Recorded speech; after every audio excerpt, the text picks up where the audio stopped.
एक, भगवान कृष्ण। भारतीय पौराणिक कथाओं के अनुसार भगवान कृष्ण का जन्म भारत के मथुरा में हुआ था और उन्होंने अपना बचपन वृंदावन में बिताया था। उन्हें महाभारत में उनकी भूमिका के लिए जाना जाता है, जहां वह योद्धा अर्जुन के सारथी और सलाहकार के रूप में कार्य करते हैं और हिंदू धर्म में सबसे महत्वपूर्ण ग्रंथों में से एक भगवद गीता का उपदेश देते हैं। दो, महापुरुष भीम वह 5 पांडव भाइयों में से दूसरे हैं और युद्ध में अपनी शारीरिक शक्ति और कौशल के लिए जाने जाते हैं। महाभारत के अनुसार भीम कुंती और वायु देवता के पुत्र थे। वह अपनी अतृप्त भूख और अपनी महान ताकत के लिए जाना जाता था, जिसका उपयोग वह अपने भाइयों की रक्षा करने और उनके दुश्मनों से लड़ने के लिए करता था। 3, महापुरुष कर्ण। महाभारत के अनुसार कर्ण पांडवों की माता कुंती और भगवान सूर्य का पुत्र था। कर्ण एक योद्धा के रूप में अपने असाधारण कौशल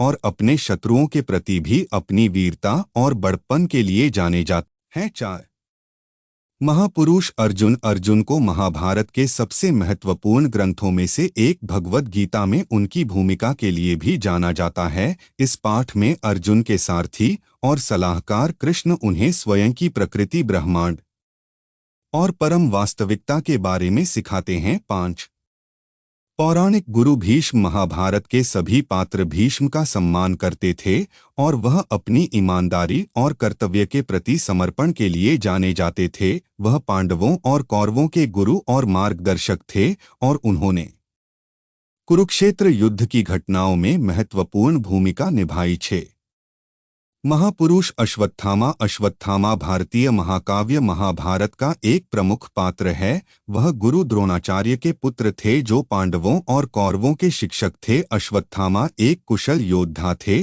और उन्होंने पांडवों के खिलाफ कुरुक्षेत्र युद्ध में कौरवों की ओर से लड़ाई लड़ी थी। 7, महापुरुष दुर्योधन। दुर्योधन भी एक जटिल चरित्र था, जिसमें कुछ सराहनीय गुण थे, जैसे कि उसकी अपने दोस्तों के प्रति वफादारी और उसका अटूट दृढ़ संकल्प।